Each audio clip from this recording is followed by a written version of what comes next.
বিজয় উৎসবের আরো খবর জানাতে রাঙামাটি থেকে সরাসরি যুক্ত হচ্ছেন সহকর্মী মোহাম্মদ সুলাইমান। সুলাইমান, এই বিজয় উৎসবকে ঘিরে পার্বত্য এলাকায় কি কি আয়োজন চলছে জানান। চলছে 3 দিন ব্যাপী বৈশাখী বিজয় উৎসব। গতকাল থেকে উৎসব শুরু হয়েছে মূলত সপ্তাহে অনেক সকলে উৎসবের সকল দিন তার জন্য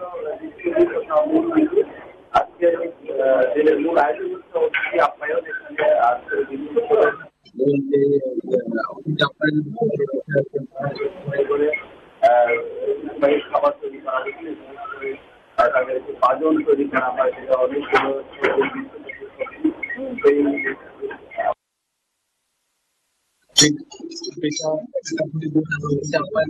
আজকে আমরা